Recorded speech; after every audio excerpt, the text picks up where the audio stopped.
Uniform civil code यानी कि UCC जो कि आज से उत्तराखंड में लागू तो हो चुका है। और देखिए बड़ी बात तो यह है कि यूसीसी की अगर आपने कुछ नियम और शर्तों को नहीं माना तो फिर आपकी शादी हो जाएगी इनवैलिड। और बच्चों को लेकर क्या कुछ है अधिकार वो भी हम आपको आज के इस वीडियो में बताने वाले हैं। देखिए उत्तराखंड पहला ऐसा राज्य है जहां पर यूसीसी लागू हो चुका है, लेकिन इसके लागू हो जाने के बाद लोगों की जिंदगी पर क्या असर पड़ेगा। खासतौर पर बात अगर हम मुस्लिम कम्युनिटी की कर ले, जिनकी तरफ से जो है विरोध जताया जा रहा था यूसीसी को लेकर, अब उनकी जिंदगी पर इस नियम से क्या फर्क पड़ेगा ये हम आज के इस वीडियो में जानने वाले हैं। उत्तराखंड में आज यानी 27 जनवरी 2025 को समान नागरिकता संहिता यानी कि यूसीसी लागू हो चुका है। और इसके साथ ही उत्तराखंड यूसीसी लागू करने वाला पहला स्टेट बन गया है। अधिकारियों के मुताबिक यूसीसी पूरे उत्तराखंड में लागू होगा और जो ये कानून है राज्य से बाहर रहने वाले स्टेट के नागरिकों पर भी लागू होगा। पहले ये जानते हैं कि आखिरकार यूनिफॉर्म सिविल कोड होता क्या है।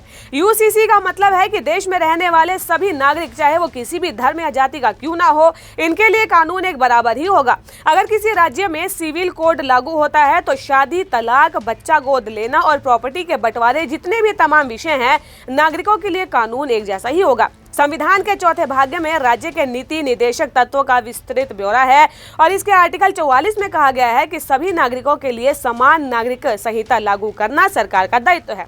फिलहाल मुस्लिम, ईसाई और पारसी समुदाय का एक पर्सनल लॉ है, जबकि हिंदू सिविल लॉ के तहत हिंदू, सिख, जैन और बौद्ध आते हैं। अब ये जानते हैं कि आखिरकार यूसीसी जरूरी क्यों है। अब सवाल ये आता है कि भारत में यूनिफॉर्म सिविल कोड जरूरी क्यों है। तो जैसे कि आपको पता है कि भारत जो है डाइवर्सिटीज का देश कहा जाता है। यहाँ पर अलग अलग जाति, धर्मों में शादी और तलाक को लेकर नियम भी अलग है। लोग शादी और तलाक को लेकर पर्सनल लॉ बोर्ड जाते हैं और ऐसे में इन नियमों की वजह से कानून की जो प्रणाली है वो भी इफेक्ट होती है। यूनिफॉर्म सिविल कोड बन जाने के बाद इस तरह की सभी चीजें एक ही कानून के अंडर आएंगी और इस कोड के बन जाने से हिंदू कोड बिल और शरीयत कानून को सरल बनाने में मदद मिलेगी। ऐसा दावा जो है सरकार और प्रशासन की तरफ से किया जा रहा है। यूसीसी के लागू होने से क्या कुछ बदलेगा ये तो हम आपको आगे की वीडियो में बताएंगे, लेकिन सबसे पहले हम लोग हिंदू बोर्ड और जो मुस्लिम के पर्सनल लॉ बोर्ड है उसके बारे में पहले ये जान लेते हैं। क्या है Hindu personal law board. Bharat में हिंदुओं के लिए हिंदू कोड बिल लाया गया था। देश में इसके विरोध के बाद भी इस बिल को 4 हिस्सों में बांट दिया गया था। तब के प्रधानमंत्री जवाहरलाल नेहरू ने इसे Hindu Marriage Act, Hindu Succession Act, Hindu Adoption and Maintenance Act और Hindu Minority and Guardianship Act में बांट दिया था। इस कानून ने महिलाओं को सीधे तौर पर सशक्त बनाने का काम किया था, ऐसा दावा उस समय किया गया था। इसके तहत महिलाओं को पैतृक और पति की संपत्ति में अधिकार मिलता है। इसके अलावा अलग अलग जातियों के लोगों को एक दूसरे से शादी करने का अधिकार है, लेकिन कोई व्यक्ति एक शादी के रहते दूसरी शादी नहीं कर सकता है। अब ये जानते हैं कि मुस्लिम पर्सनल लॉ बोर्ड क्या है।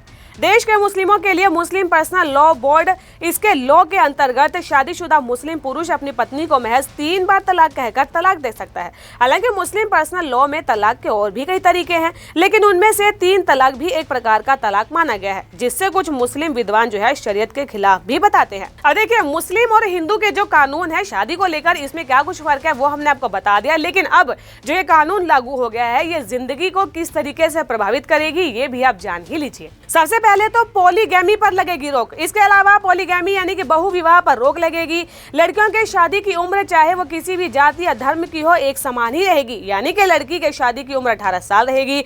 यूसीसी के लागू हो जाने के बाद सभी धर्मों में बच्चा गोद लेने का अधिकार मिलेगा, लेकिन दूसरे धर्म के बच्चे को गोद नहीं लिया जा सकेगा। यूसीसी के लागू हो जाने के बाद उत्तराखंड में हलाला जैसी प्रथा भी बंद हो जाएगी। इस उत्तराधिकार में लड़कियों को लड़कों के बराबर की हिस्सेदारी भी मिलेगी। यूसीसी लागू हो जाने के बाद मैरिज रजिस्ट्रेशन जो है वो अनिवार्य कर दिया जाएगा, यानी कि अब ये जरूरी होगा।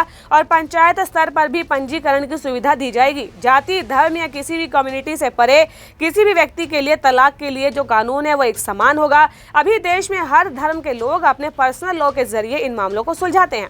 लिव इन रिलेशन के लिए माता पिता की भी सहमति जरूरी होगी। उत्तराखंड में यूसीसी लागू हो जाने के बाद लिव इन रिलेशनशिप का रजिस्ट्रेशन करवाना कपल के लिए जरूरी होगा। अगर कपल 18 से 21 साल का है तो उन्हें रजिस्ट्रेशन के दौरान अपने पेरेंट्स का कंसेंट लेटर भी देना होगा। यूसीसी के तहत लिव इन रिलेशनशिप में पैदा होने वाले बच्चे को भी शादीशुदा जोड़े के बच्चे की ही तरह अधिकार देना होगा। अब ये जानते हैं कि किन देशों में लागू है यूसीसी।